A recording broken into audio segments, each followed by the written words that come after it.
My name is Stacy Quenda, and this is my presentation on Module 2, Developmental Theories. A theory is an explanation that suggests what, how, or why. In development, theories offer explanations about how we develop, why we change over time, and the kinds of influences that impact development. A theory is not a fact. The parts of self in Freud's model include the id, the ego, and the superego.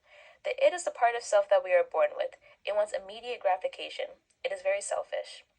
The ego develops as we learn, and it learns that sometimes we have to wait to satisfy our needs. It is realistic and reasonable. The superego develops as we learn the rules, standards, and values of society. It is a rule-governed sense of self that operates under a sense of guilt. 5 defense mechanisms include 1. Denying a reality, 2. Repressing or pushing away painful thoughts, 3. Rationalization or finding a seemingly logical explanation for circumstances, 4. Projecting or attributing our feelings to someone else, and 5. Outwardly opposing something we internally desire, which is also known as reaction formation. Erikson's 8 stages of psychosocial development include 1. Trust versus mistrust, which occurs between the ages of 0 to 1. Autonomy versus shame and doubt, which occurs between the ages of 1 and 2. Initiative versus guilt, which occurs between 3 and 5. Industry versus inferiority, which occurs between the ages 6 and 11. Identity versus role confusion, which occurs in adolescence.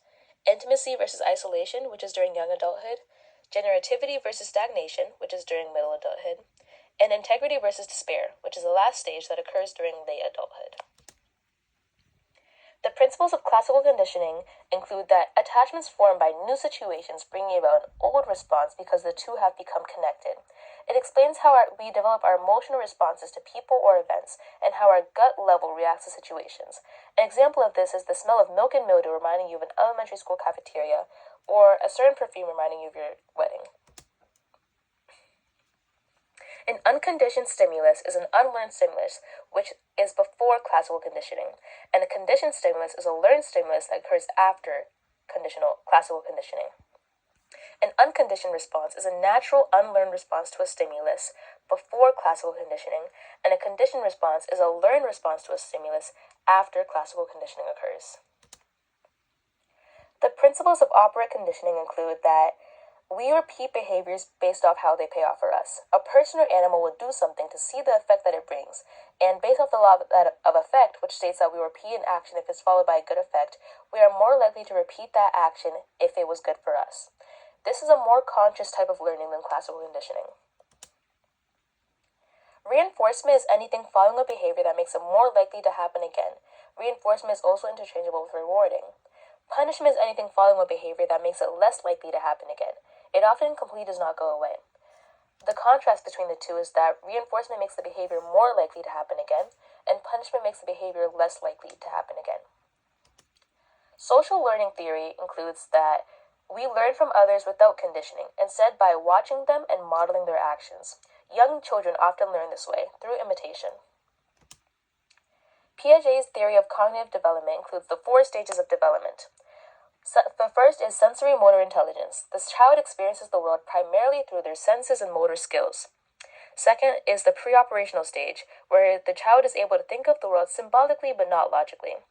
Next is the concrete operational stage, which is marked by the ability to use logic in understanding the real world. Lastly, we have the formal operational stage, where the adolescent learns to use logic in both concrete and abstract ways. Schema is a mental box containing a concept. Assimilation is similarity between what we see and what we already know. Accommodation is changing our minds to adjust to new people, objects, experiences, etc. And cognitive equilibrium is a balance or cohesiveness in what we see and what we know. The zone of proximal development refers to the concept of a space within what a child can perform independently and what they would need help with from a teacher.